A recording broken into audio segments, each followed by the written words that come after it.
Efésios capítulo 5, portanto, diz assim: Sede, pois, imitadores de Deus como filhos amados, e andai em amor, como também Cristo nos amou e se entregou a si mesmo por nós, como oferta e sacrifício a Deus em aroma suave.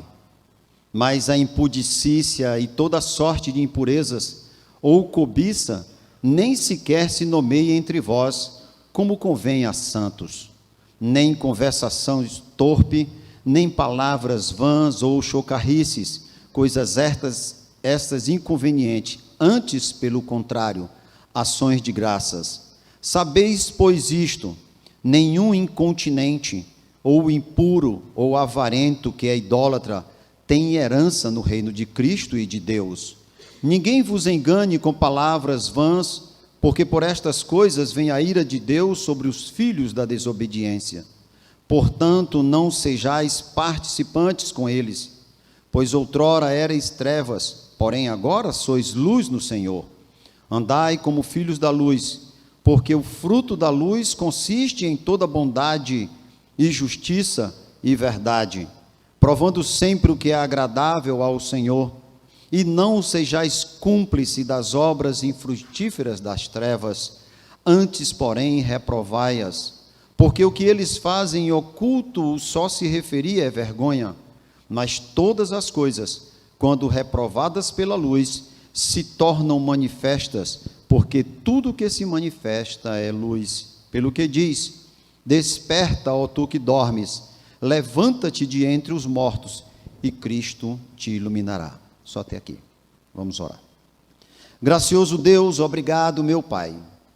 Obrigado como o Senhor nos trata, cada um dentro de nossas intimidades e nossas particularidades. Nós te agradecemos, Pai, pelo dia que raiou, o qual o Senhor nos concebeu a graça de viver, a graça de estar participando desse sistema de coisas, de estar envolvidos no ciclo de amizade a qual o Senhor nos colocou. Obrigado, Pai, pelo Senhor ter nos conduzido trajetória adentro durante esse dia e pelo Senhor ter nos mantidos vivos até aqui. É verdade que temos tristezas e tribulações, é verdade que temos muitas vezes angústias e falta de saber como combater muitas vezes o amanhã, que o amanhã traz o seu próprio mal. Mas nós queremos te agradecer também pelo privilégio de poder abrir a tua palavra, de discorrer, de estudar, de ser confrontado e ensinado, por que não dizer consolado, com os teus registros para o nosso próprio bem viver. Obrigado, Pai, por todas as pessoas que adentraram nesse tempo, que o Senhor possa, dentro da tua soberana vontade, abrir os olhos espirituais da fé, e aqueles que, uma vez encontrados contigo, o Senhor possa também fazer uma reflexão nas suas vidas. Oramos em nome de Jesus. Amém. Podem sentar, amados. Amados, o apóstolo Paulo escreve essa carta à igreja de Éfeso, que era uma igreja local que se encontrava em Éfeso. Éfeso era a cidade da província capital romana e se encontrava ali na Ásia Menor. Ela era muito conhecida pelo grande templo que ali havia, erigido, construído, em homenagem à dedicação à deusa Ártemis, ou Diana.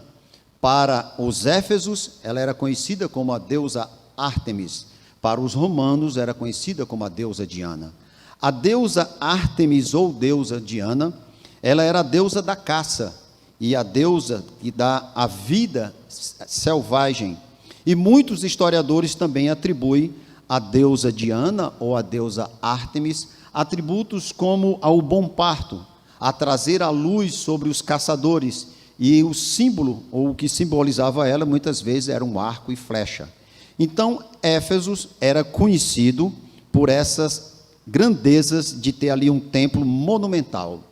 Éfeso também era conhecido como o centro político, educacional e comercial. Logo, ela era trajeto de muitos comerciantes.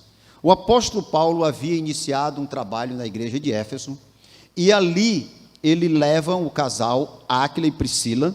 Eu queria que você fosse para o livro de Atos, capítulo 18, E nós vamos ver o registro da segunda viagem missionária do apóstolo Paulo, ali em Atos, fazendo com que Áquila e Priscila ficassem na introdução desse trabalho.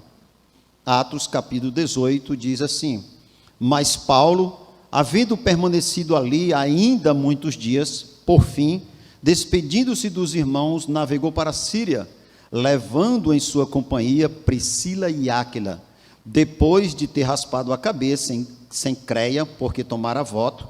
Chegados em Éfeso, deixou eles ali, porém, entrando na sinagoga, pregava aos judeus.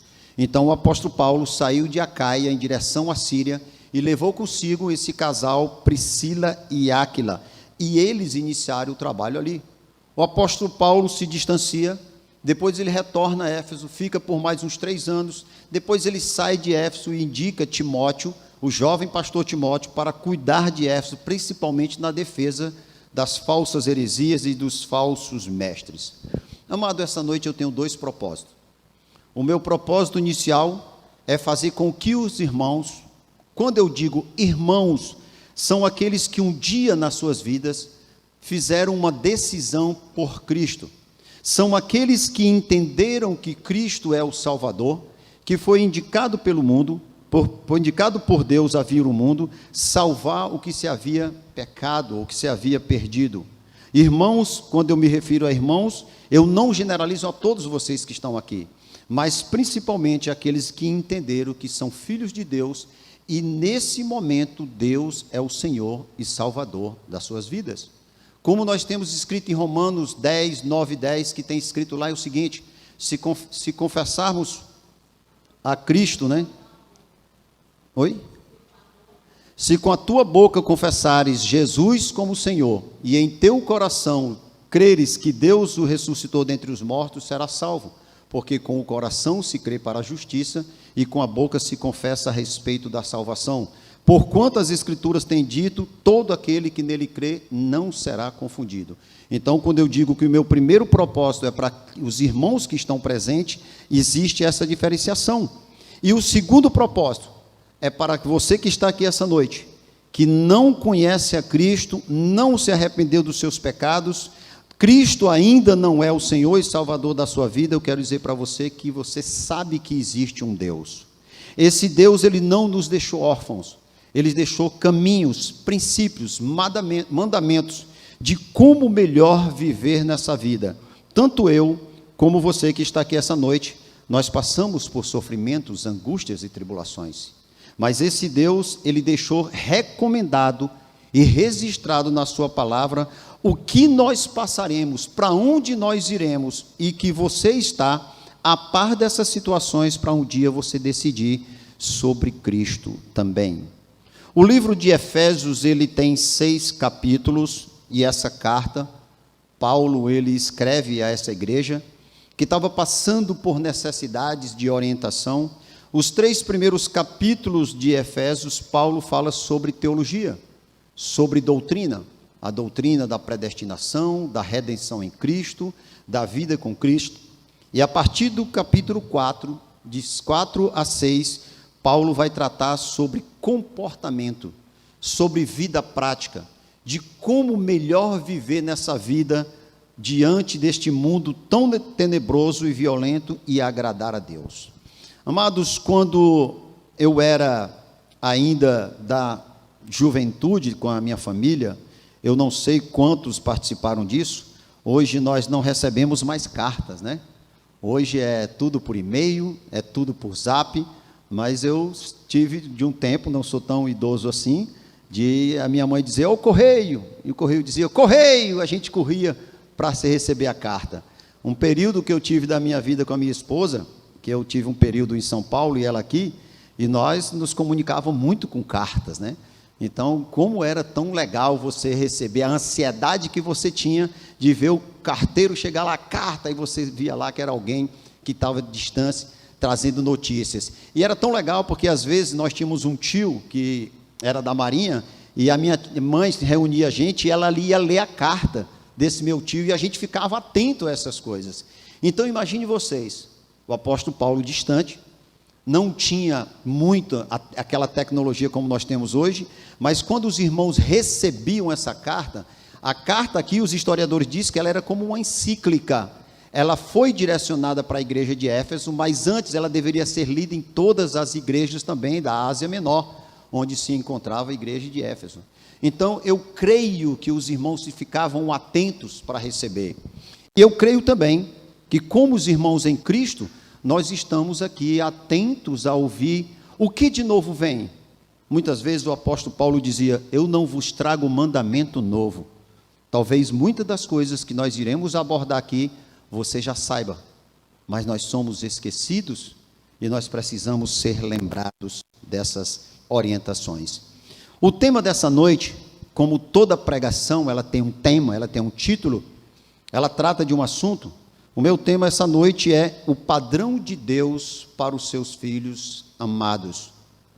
Aqui nós abordaremos o padrão de Deus, que todos sabem que ele é bem alto. O profeta Isaías diz que os meus pensamentos não são os pensamentos de vocês, os meus caminhos não são os meus caminhos, porque os meus pensamentos e os meus caminhos são mais altos do que os seus. Então, a primeira coisa que eu quero destacar essa noite, volte aí para o livro de Efésios, para a gente poder acompanhar junto a narrativa de Paulo. No capítulo 5, nós vamos ver o procedimento do filho amado, versículo 1 e versículo 2. O apóstolo Paulo diz: sede, pois, imitadores de Deus, como filhos amados.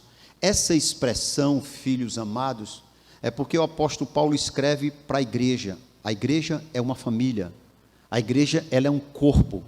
Então ela trata a igreja como filhos amados. Ele vai escrever essa carta dizendo que nós temos que ser imitadores de Cristo, porque Cristo tem uma grande afeição, um grande amor por nós. Ele continua dizendo: e andai em amor como também Cristo nos amou e se entregou a si mesmo por nós, como oferta e sacrifício a Deus em aroma suave. Amados, o apóstolo Paulo, ou a narrativa da transliteração, o escritor ele diz: sede, pois. O pois aí ela é uma conjunção conclusiva. Uma conjunção conclusiva é algo que está concluindo um assunto anterior. O apóstolo Paulo diz: sede, pois. Se você olhar no versículo anterior, capítulo 4, versículo anterior, Paulo ele está falando de uma lista de orientações para os irmãos. Como eu disse, o capítulo 4 a 6 fala de comportamento, de vida prática, e no versículo 32 ele resume essa lista e diz: antes sede uns para com os outros benignos, compassivos, perdoando-vos uns aos outros, como também Deus em Cristo vos perdoou. Dessa maneira, portanto, assim, aí ele continua: sede, pois, imitadores de Deus, como filhos amados. O apóstolo Paulo vai orientar sobre como agir uns para com os outros. Ele cita então no versículo 22, perdoai como Cristo vos perdoou. E ele continua agora no capítulo 5, dizendo que nós precisamos imitar a Cristo como Cristo nos amou. Então, o procedimento do filho amado, a primeira coisa é imitar a Cristo. Como nós imitamos a Cristo? Paulo já respondeu aí no versículo anterior. Ele diz que a primeira coisa é sendo benignos. Antes sede uns para com os outros benignos. Amados, o que é benignos? Benigno é bondoso. A imitação de Cristo tem em consideração e leva em consideração a minha bondade. A minha bondade para com quem? Para todas as pessoas que estão no meu ciclo de amizade, que estão ao meu redor, que estão ao meu alcance. Então, um dos procedimentos nosso, como filho amado, é imitar a Cristo na bondade. E ele continua, na parte B do versículo 32, sendo compassivos. Compassivo significa ter compaixão, é compreender o estado do outro, é se pôr no lugar, é reduzir ou aliviar o sofrimento do outro. Então ele diz que ele escreve para a igreja e fala que os irmãos deveriam imitar a Cristo em bondade, sendo compassivo, e ainda ele diz, na parte C desse versículo, perdoando-vos uns aos outros, como Cristo também nos perdoou. Amados, muitas vezes nós temos dificuldade de ser bondoso com as pessoas. Muitas vezes nós temos dificuldade de ser compassivos e de perdoar, também muito mais. Paulo se dirigindo aos cristãos, e eu me dirijo a vocês, irmãos, dizendo que esse é o procedimento do Filho amado de Deus, que vai agradar a Deus como um procedimento correto do alto padrão escolhido por Deus para as nossas vidas. Então, muitas vezes nos deparamos com essas situações onde de nós é cobrado. Primeiro Deus nos cobra isso, a benignidade, a bondade, o ser compassivo e perdoar uns aos outros. Além de perdoar uns aos outros, que é uma forma de imitar a Deus, nós também vamos ver que nós temos que andar em amor. Aí nós entramos no capítulo 5, versículo 2. E andai em amor, como também Cristo nos amou e se entregou a si mesmo por nós, como oferta de sacrifício a Deus. Paulo mostra o tamanho desse amor, olhando para a figura de Cristo, para demonstrar tão grande e inefável amor conosco. No versículo 2b, ele nos amou entregando sua vida como um sacrifício em aroma suave. Meu amado, deixa eu perguntar para você, você sabe o que é que significa essa expressão em aroma suave? Muitas vezes nós louvamos a Deus e alguém ora dizendo, Senhor, que o Senhor possa aceitar os nossos louvores como aroma suave às tuas narinas. Pai, aceita esse nosso louvor, o nosso culto como aroma suave. Essas expressões de aroma suave, isso se deve ao fato de lá em Levítico, nós não vamos abrir todas as passagens, mas eu vou citar para vocês. O aroma suave, ela significa toda a relação de Israel com Deus em relação aos sacrifícios e os holocaustos. Primeiro, o aroma suave fala sobre o holocausto, Levítico 1, de 1 a 17, que retratava a perfeição de Cristo. Depois nós temos as ofertas de manjares, Levítico 2, de 1 a 16, que retrata a devoção total de Cristo a Deus no fato dele ter entregado a sua vida ao Pai. E a terceira condição do aroma suave é os sacrifícios pacíficos, se encontra em Levítico 3, de 1 a 17, que retratava a reconciliação que Cristo efetuou entre Deus e o ser humano. Todas essas ofertas ordenadas por Deus para Israel constituem um sacrifício de aroma agradável ao Senhor. E o maior aroma agradável a Deus foi o sacrifício de Cristo. Lá em João 3,16, quando ele diz que Deus amou tanto o mundo, que entregou o seu Filho único, para todo aquele que nele crê não pereça, mas tenha a vida eterna. Então, quando você ouvir falar da expressão aroma de sacrifício, ou aroma suave, é a perfeição desse sacrifício, é a perfeição dos nossos atos diante de Deus. Esse deve ser o procedimento de um filho de Deus, ser benignos, compassivo, perdoando um aos outros. Nisso nós imitamos a Cristo, andando em amor. E agora, a partir do versículo 3, nós veremos então a segunda parte desta mensagem, que seria o procedimento de quem não é filho de Deus.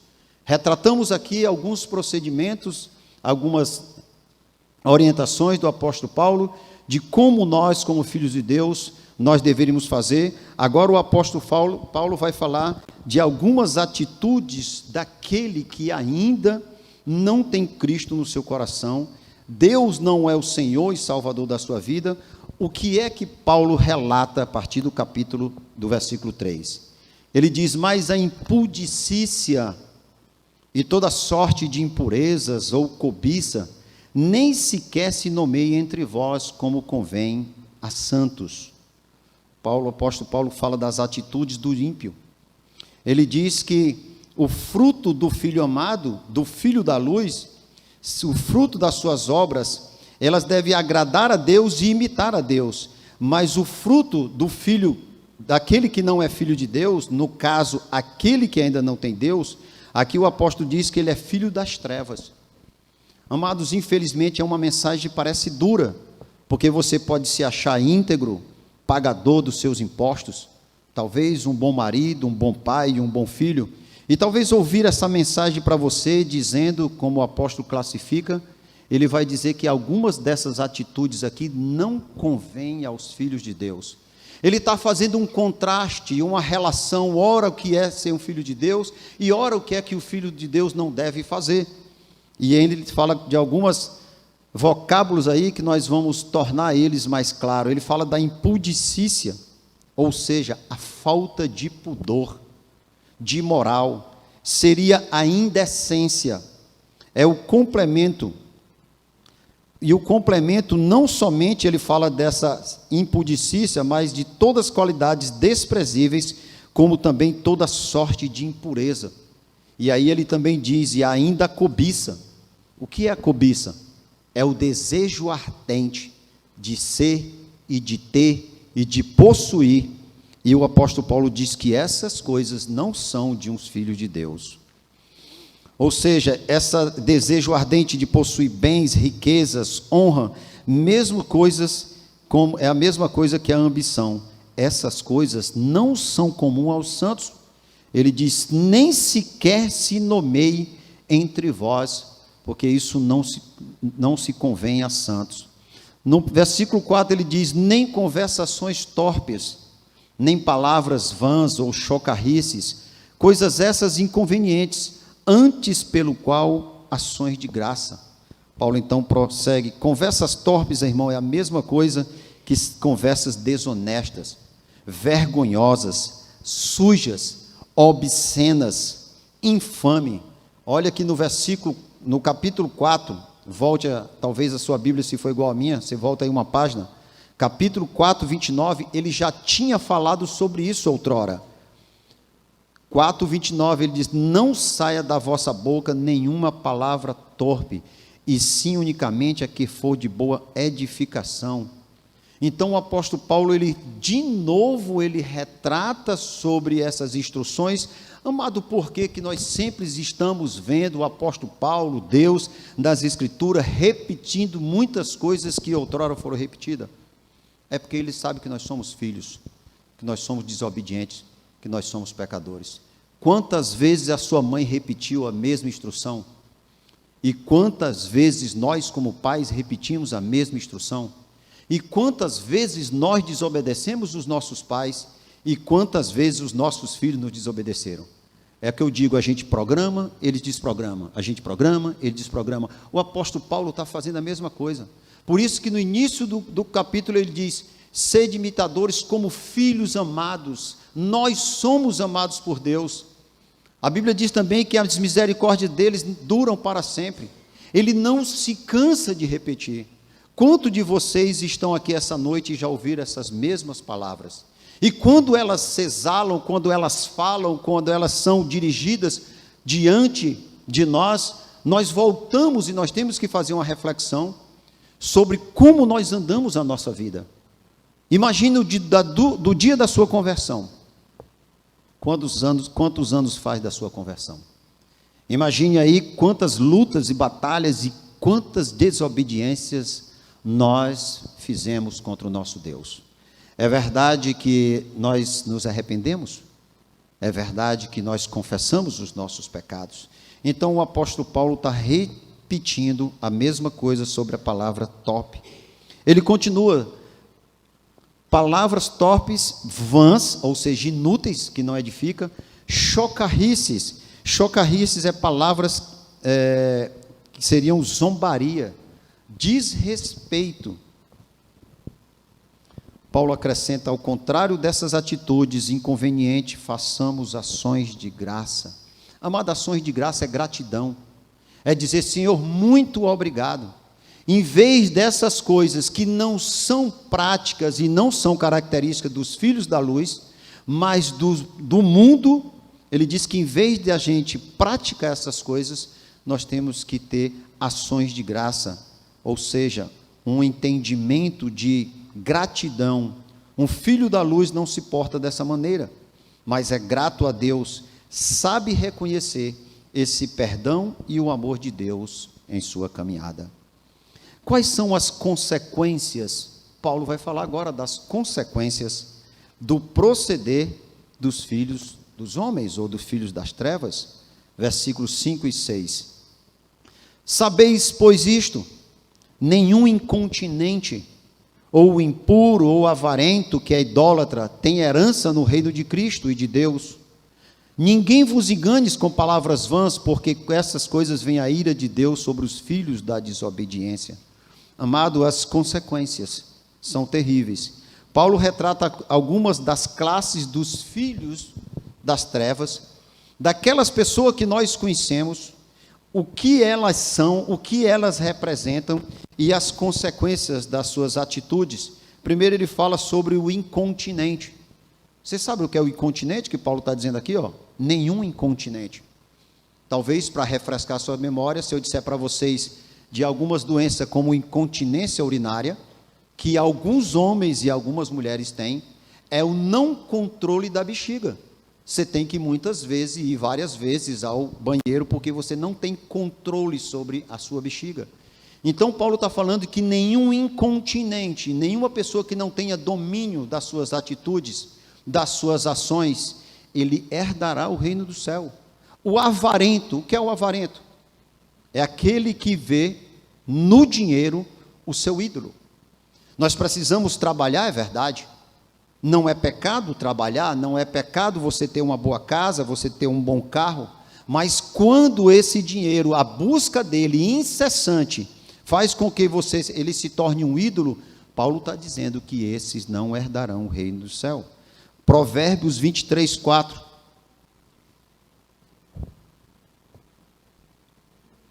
Provérbios 23, 4 vai dizer: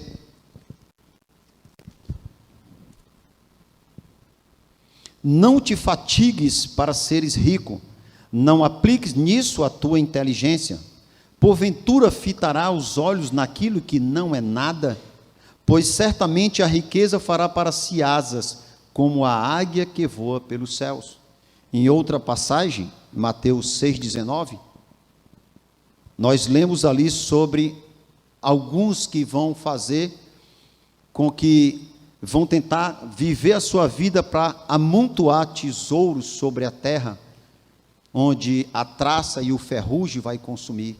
Mas antes nós devemos amontoar tesouros nos céus, que são a maneira de como imitar Cristo. Então, amados, esse avarento que Paulo condena aqui, que nós não devemos imitar, são pessoas que quanto mais dinheiro têm, mais querem ter. Uma vez um jornal fez uma retrospectiva de todas as pessoas, ou pelo menos das pessoas de alguns lugares que ganharam na Mega Sena. E foi visitar essas pessoas para ver como é que estavam as suas vidas. E pasmem, 90% dessas pessoas perderam tudo. Não tem nada e muitos deles ou foram mortos ou assassinados ou estão na miséria. Então Paulo está dizendo uma classe de pessoas que não herdará o reino do céu como herança. Ele continua. Os idólatras, que cultuam, no caso aí, o dinheiro.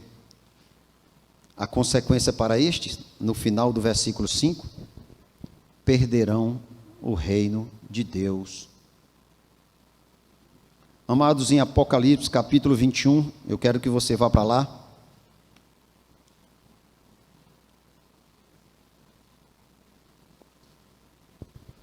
Paulo, ele só começou a escrever algumas pessoas na relação que nós, como filhos de Deus, não devemos imitar. Aqui, João, na sua visão do Apocalipse, que ele escreve o livro de João, a partir do versículo 21, versículo 8, a lista aumenta. João diz assim: quanto, porém, aos covardes, aos incrédulos, aos abomináveis, aos assassinos, aos impuros, aos feiticeiros, aos idólatras e a todos os mentirosos, a parte que lhes cabe será no lago que arde como fogo e enxofre, a saber, a segunda morte. Amado, quando nós olhamos por amor, grandioso de Deus e saber que nós não tínhamos nada e ainda não temos, nem nunca teremos nada, para que Ele derramasse o seu amor sobre nós, nos tirando do lamaçal, nos tirando das trevas e nos levando para os filhos do seu amor, ali para a luz de Cristo. E nós olhamos para essa relação onde com certeza nós estávamos e fazíamos parte de alguma forma dessa lista. Se você está aqui essa noite, eu quero dizer para você que aqui não é nenhum discurso moralista, mas é retratando uma carta que Paulo escreveu há mais de 2000 anos atrás, e ela é atemporal. Significa dizer que ela é atual e para os nossos dias. E essa relação que está incluída, muitas vezes nós temos, ou estamos em uma, ou em duas, ou até em três situações como essa. O mundo jaz no maligno. Por isso, nós, como filhos da luz, não podemos nos assemelhar quanto a isso. A outra consequência, versículo 6, volte para o livro de Efésios de novo.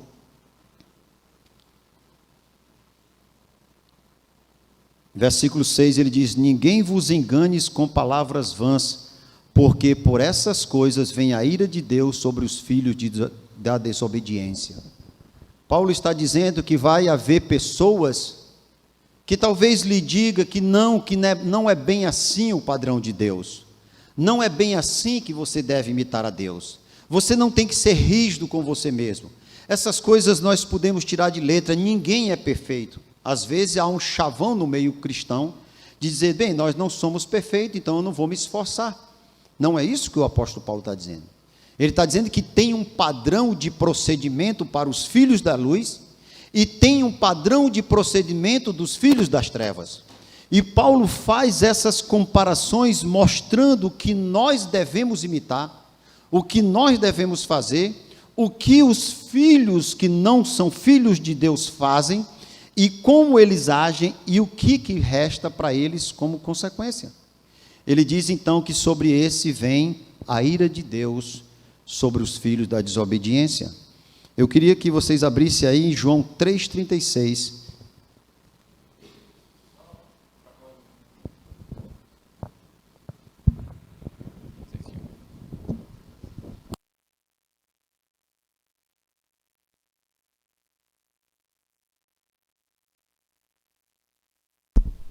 João 3,36 diz assim, ó: aquele que crê no Filho tem a vida eterna, mas aquele que não crê no Filho não verá a vida, mas a ira de Deus permanece ou está sobre ele. Nós pensamos no Deus que é amoroso, no Deus que atende às nossas súplicas. Ontem nós tivemos aí um clássico, né, do Fortaleza, onde as pessoas estavam, foram, agiram. Tem nenhum pecado você assistir o jogo de Fortaleza, mas eu acredito que muitos na hora ali daqueles pênaltis clamaram a Deus.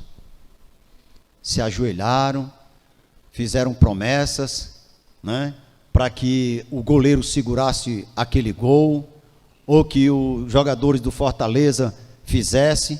E eu acho que do outro lado também devia ter alguém lá clamando por Deus, para que Deus pudesse dar o título, ou o segundo título ali, o LDO. Deus diz que essas pessoas que praticam isso, que vivem dessa forma, e que só lembram de Deus nessas atitudes do desespero, para que o time possa ganhar, depois esquece de Deus, vão encher a cara, balada a noite afora, e Deus já não mais existe. Ele disse que a ira de Deus está sobre essas pessoas.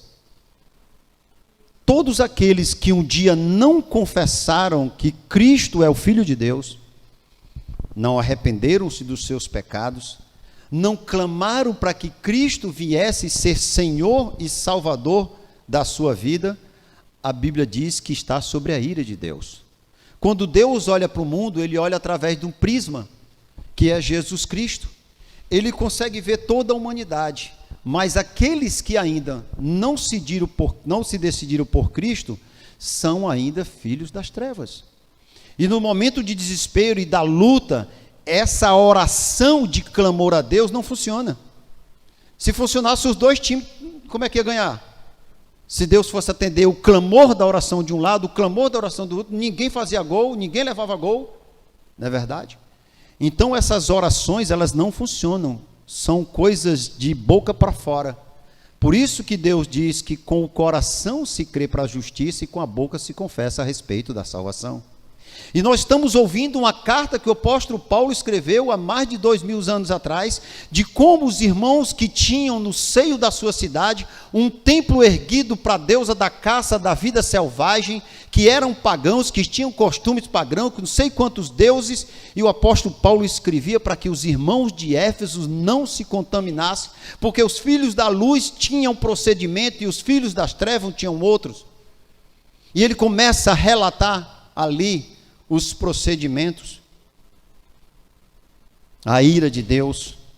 Sabemos que enquanto nesse corpo, nessa terra, ainda teremos pecado. Paulo exorta nós cristãos que se professamos o nome de Cristo, mas nossa vida não é caracterizada por esses propósitos e orientações, mas é caracterizada por pecados persistentes, nós devemos fazer uma reflexão. Por que eu consigo ou não consigo me libertar desse pecado, que alguns chamam pecado de estimação? Isso não deveria nem ter feito essa comparação.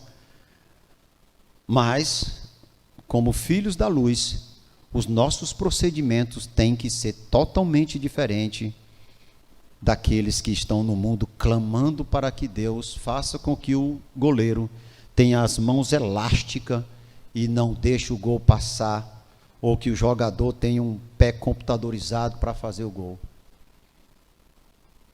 Ele diz que estão debaixo da ira de Deus.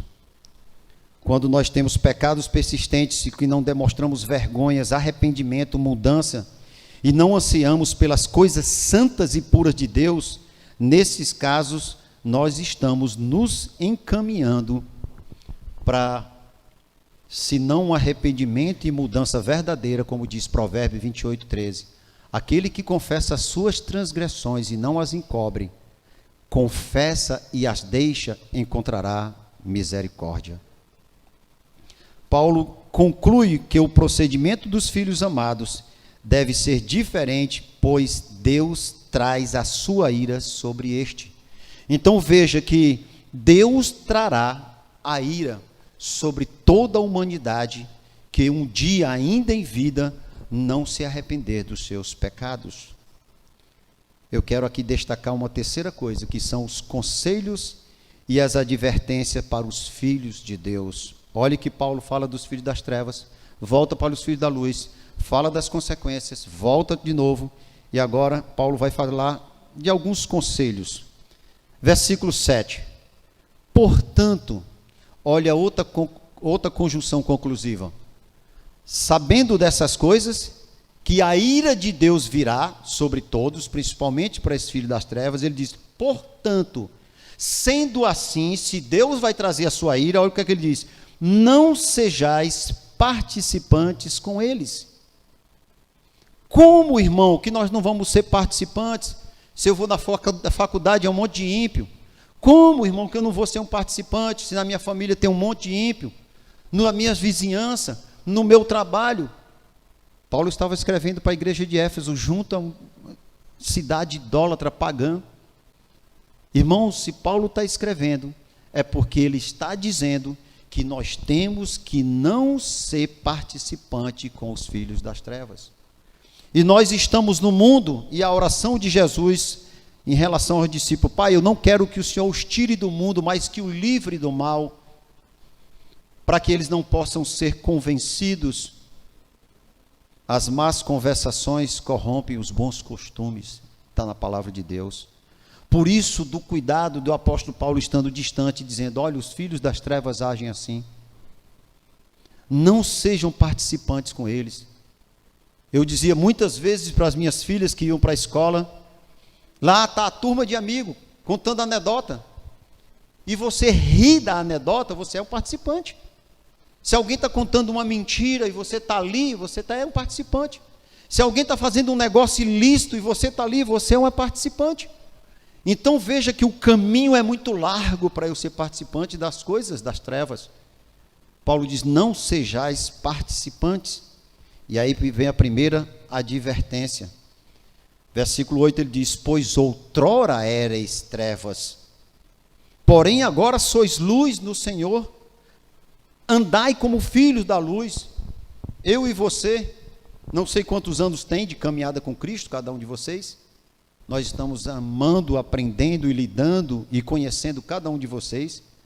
Mas na nossa caminhada com Cristo, ele diz que outrora nós éramos trevas. Eu não sei o que era que você fazia, qual era a sua profissão, de onde você vem, qual eram os seus vícios, os seus pecados que você tinha. Eu sei dos meus, como eu era, o que fazia. Embora eu fui um jovem que nunca bebi, nunca fumei. E as pessoas diziam que eu era crente, porque eu nunca bebi, nunca fumei. Eu nunca bebi, nunca fumei, porque isso foi um trauma positivo, que eu vi a desgraça dentro da minha casa, como meu pai bebia, batia na minha mãe, como todas as coisas aconteciam. E eu vim, Paulo está dizendo que outrora nós éramos trevas, embora eu não bebesse, não matei ninguém, não roubei, a minha justiça própria estava acima de qualquer coisa, eu pago os meus impostos, mas ele disse que nós éramos trevas. E hoje não somos mais. Em outra passagem, o apóstolo Paulo dizia: aquele que minta não mentia mais. Eu, como técnico em eletrônica, rapaz, a mentira estava na ponta da língua. Todo mundo recebeu um aparelho que eu consertei, eu inventava mentira que a turma ficava tonta, às vezes ainda me dava uma caixinha. E quando eu me tornei um filho de Deus, a responsabilidade cai. E quando você lidar de novo com esse tipo de problema, e você olha, peraí, não é assim. Algo dentro de você está dizendo: ei, não é assim, não é dessa forma. É o que Paulo está dizendo: você não é mais filhos das trevas, antes, outrora você era. Hoje a tua forma de agir é diferente.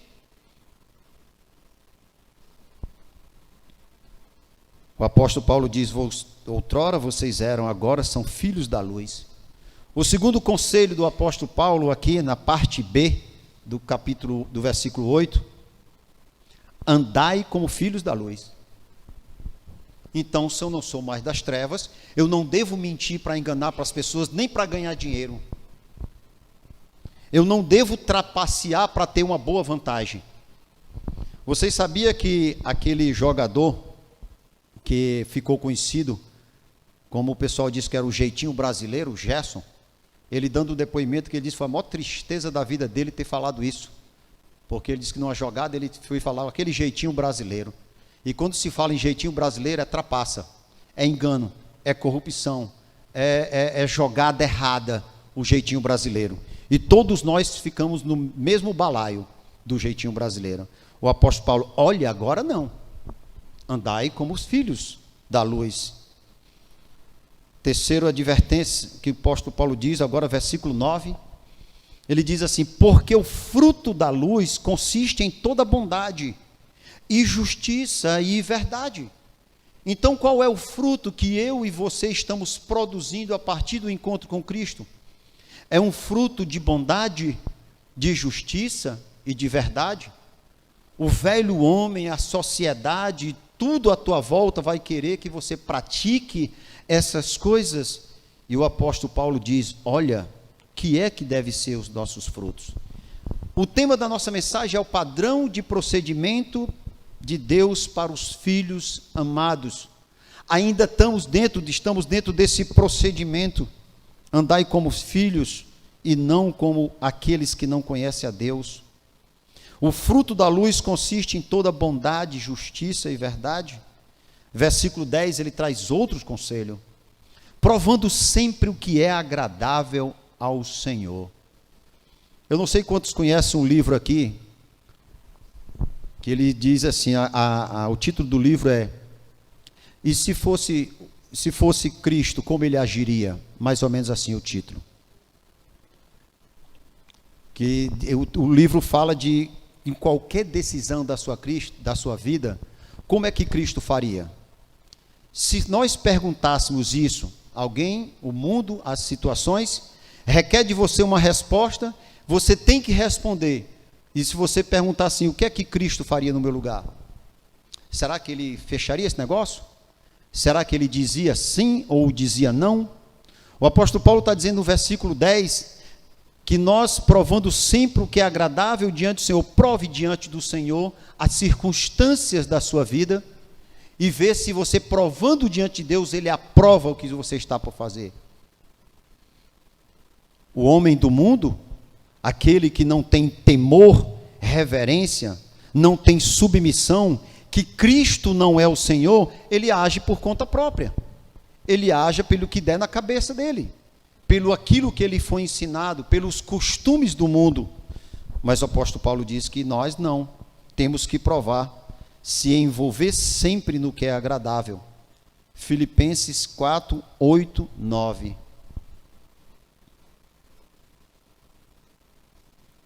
Olha o que é agradável, hein? Filipenses 4, 8 e 9.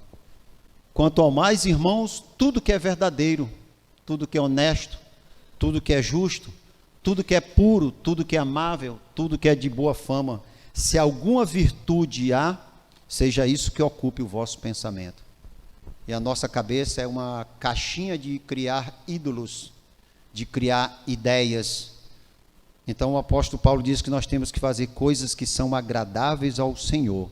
E se nós pensarmos dessa forma, nós vamos sim agradar como um procedimento fiel a esse bom Deus. Ainda mais um conselho, ele diz no versículo 11, e não sejais cúmplices das obras infrutíferas das trevas.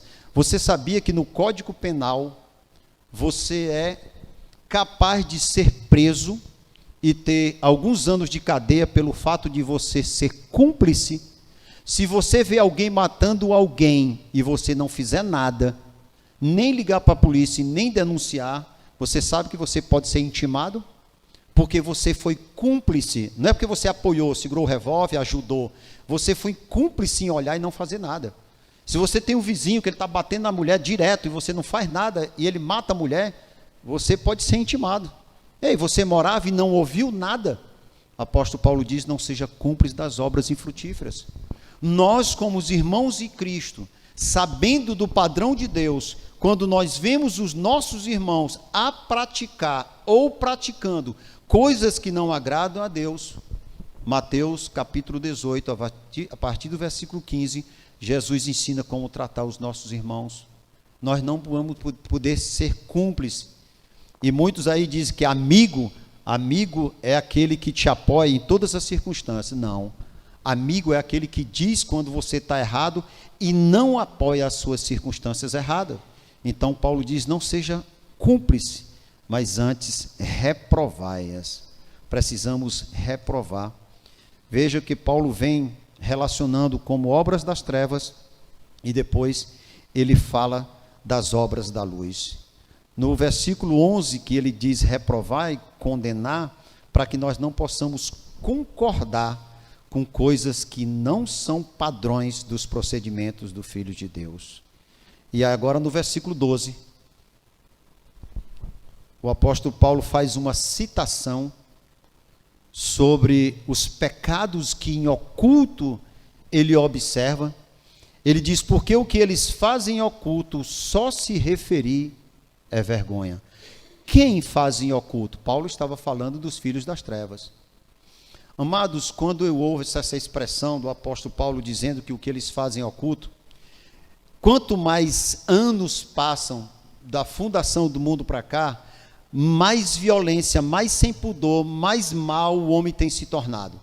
Eu não sei quantos assistiram aquele filme, O Som da Liberdade, onde retrata a discriminação,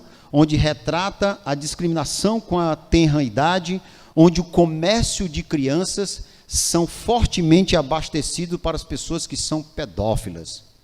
E no final do filme, o ator traz ali uma realidade dizendo que os números em bilhões de dólares que movimenta a indústria do sexo com crianças e os seus raptos para satisfazer desejos bestiais da humanidade é inconcebível. Se você não assistiu esse filme, assista. Veja que quando Paulo diz que as coisas que eles fazem ocultas, a gente não quer nem se referir porque é vergonhoso. Hoje não precisa mais as escuras. Hoje não precisa estar as ocultas. As pessoas, com o advento do celular, eles matam com requintes de crueldade e fotografam e filmam e colocam na internet. Tem cenas, eu acho que todo mundo já viu cenas de situações tão constrangedoras e terríveis que alguns mandam para mim, eu não tenho coragem nem de assistir. Porque a humanidade sem Deus, ela é totalmente perdida. Nós somos, como Jesus falando, sepulcros caiados. Por fora, sabe o que é o sepulcro caiado? Aquela catacumba que tem ali nos cemitérios, que antigamente o pessoal fazia de mármore, bonita, hoje não, né?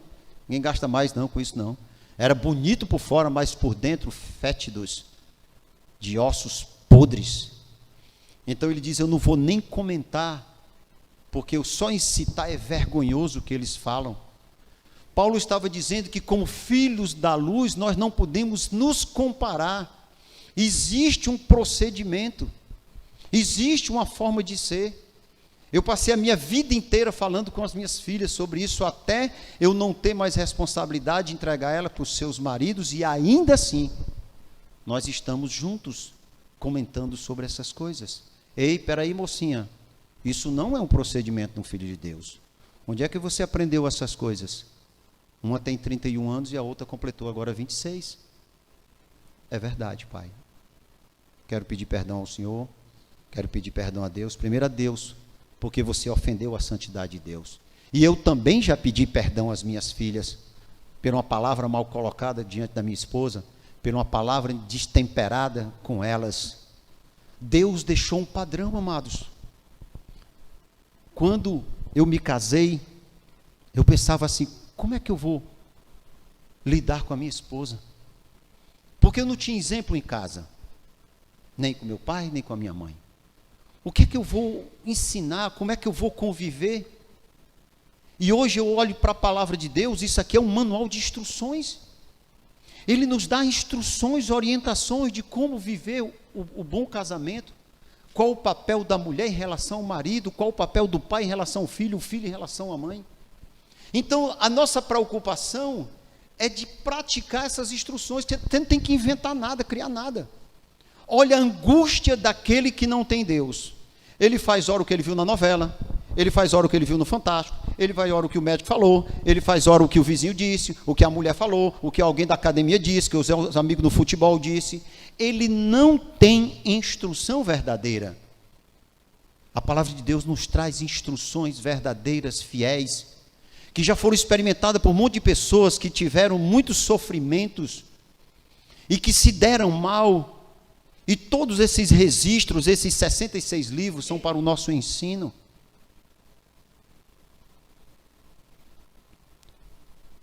Só se referir é vergonha. Versículo 13 ele diz, mas todas essas coisas, quando reprovadas pela luz, se tornam manifestas, porque tudo que se manifesta é luz. O que o apóstolo Paulo está querendo dizer é que tudo será vindo às claras, nada será encoberto. Deus, ele é luz, Jesus é luz. Quando ele chegou na nossa vida, ele nos iluminou, ele nos tirou das trevas para a sua preciosa luz. E o mundo que não conhece Cristo, ele está sim nas trevas. Ele anda com o que ele acha, com o seu umbigo decide. Hoje ele pensa numa coisa, amanhã ele pensa noutra. Ele não tem parâmetro, eles não têm registro, eles não têm fundamentos. E como vão viver bem? Não vivem bem. Olha a desgraça das famílias. Olha o desajuste nas famílias. Paulo começa dizendo, como filhos amados. Sabe o que é você reunir sua família? Porque pelo menos nós que somos cristãos, nós somos orientados a ter reuniões nos nossos lares, chamado de culto doméstico, e explicar para a nossa família os procedimentos do bem viver. Se você não faz, deveria fazer. Eu fico imaginando como é que o ímpio faz. Como é que se dá essas lutas? Como é que se dá esse convívio? Como as relações de ensinos entre pai e mãe, entre os problemas da vida? Ele diz, quando as coisas aqui são descobertas por Deus, elas vão se tornar manifesto. Tudo que é pecado, ela é manifesto quando a luz de Deus clama sobre ela, paira sobre ela. Versículo 14, aí tem um convite.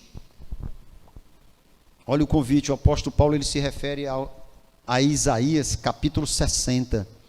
Eu queria que você fosse lá para Isaías, capítulo 60, versículo 1.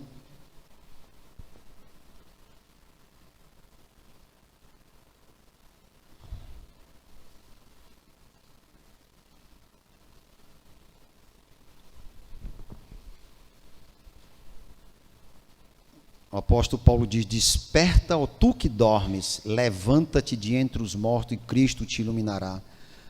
Isaías 60, versículo 1, diz assim: levanta-te, resplandece, porque vem a tua luz, e a glória do Senhor vai nascendo sobre ti. Amados, a Bíblia diz que quando nós não estávamos em Cristo, nós estávamos mortos em nossos delitos e pecados. E quando a luz de Cristo incide sobre nós, Ele nos vivifica, Ele nos faz viver. Por isso que todo crente ele tem dois nascimentos: o nascimento do dia que você nasceu fisicamente e o nascimento do dia que você teve um encontro com Cristo. Então o apóstolo diz que você que ainda dorme, você que ainda está aqui essa noite, que não tem um encontro com Cristo, desperta-te, levanta-te dentre os mortos e Cristo te iluminará. Cristo trará a luz sobre todo, e todas as coisas más desse mundo serão descobertas. E se você está aqui essa noite e ainda não teve um encontro com Cristo, eu quero dizer para você que nós somos pecadores, eu e você. E o que é o pecado? É tudo aquilo que eu falo, faço e digo que não agrada a Deus. Romanos 3:23 diz que todos pecaram e necessitam da glória de Deus. Eu quero dizer para você que está aqui essa noite que, além de entender que você é pecador, nós somos pecadores, nós precisamos nos arrepender dos nossos pecados. Atos 3:19 diz: arrependei-vos para que sejam cancelados os vossos pecados. Eu quero lhe dizer mais uma coisa, terceira coisa: você precisa receber Jesus para que você se torne um filho de Deus, com instrução, com orientação, com cuidado, com proteção e também com a vida eterna. Em João 12 ele diz: mas a todos quanto o receberam, tiveram o poder de ser chamados filhos de Deus, a saber os que creem no seu nome. Enquanto há vida, há esperança. Haverá um momento da sua vida que nós oramos para que você encontre e clame a Deus para que Jesus venha ser o Senhor e Salvador das suas vidas. E para nós que somos filhos de Deus, estamos aqui essa noite, somos filhos da luz, já estamos em Cristo. A primeira aplicação: avalie suas vidas, seus procedimentos. Sua vida imita a Cristo? Tem andado em amor? A segunda coisa: conhece alguém que seus procedimentos o caracterizam por filhos das trevas? Você já o exortou? Já o evangelizou? Falou do grande amor de Deus? A terceira aplicação: não sejam cúmplices das obras das trevas. Andai como filho da luz. Não aprove, reprove as obras das trevas. E nunca se esqueça: Deus é onisciente, onipotente e onipresente. Tudo sabe, tudo pode, está em todo lugar, vê todas as coisas. O apóstolo Paulo conclui então a sua carta falando que muitos ainda dormem e que o mundo precisa ser despertado para Cristo e para o Espírito Santo de Deus. Amém? Bondoso Deus, nós te agradecemos, Senhor. Te agradecemos porque não merecemos e por tua graça o Senhor nos chamou. A tua voz ecoou em nosso coração e irresistivelmente não pudemos dizer não. Nós te agradecemos pela a misericórdia porque o Senhor não viu nada de bom entre nós, dentro de nós, nas nossas vidas. Romanos 5,8 diz que o Senhor nos amou primeiro, sendo nós ainda pecadores. Pai, está diante do Senhor a tua igreja, o teu povo. Está diante do Senhor todas essas pessoas que nós te apresentamos essa noite. E pela tua graça e misericórdia, o Senhor possa conceder vida àqueles que ainda não te conhecem. Que teu Espírito Santo, Pai, possa iluminar os seus pensamentos, para que eles também possam olhar para as suas vidas, olhar para trás e ver quantas benesses o Senhor, de certa forma, na sua graça comum, concedeu a todos eles, e que eles possam entender, Pai, que eles necessitam do Senhor, porque o que há de vir não é bom sem o Senhor. O Senhor deixou registrado que todo aquele que crer no Senhor, que confessa o Senhor, herdará o reino do céu. Mas o Senhor também deixou uma lista, Pai, de pessoas que não entrarão no reino do céu. Abençoa, portanto, Pai, as pessoas que estão aqui essa noite, que não te conhecem, que ainda não professam o teu nome, e pela tua misericórdia, Deus, estão sempre nos nossos meios. São membros de nossas famílias, são pessoas que muitas vezes são pais, são maridos, são mães, são filhos, são parentes próximos, e que nós clamamos ao Senhor, Deus, para que na tua soberana vontade o Senhor possa despertá-los desse sono.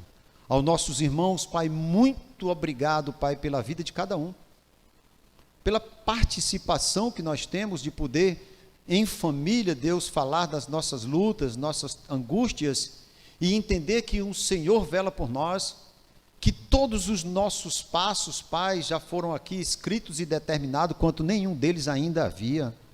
Obrigado, Senhor, por essa soberania nas nossas vidas. Te agradecemos. Abençoa, Pai, as férias do nosso pastor, a sua família, as suas crianças, os protege, os livra do mal, como também os nossos familiares, e nos leva para os nossos lares debaixo da tua proteção, em nome de Cristo. Amém.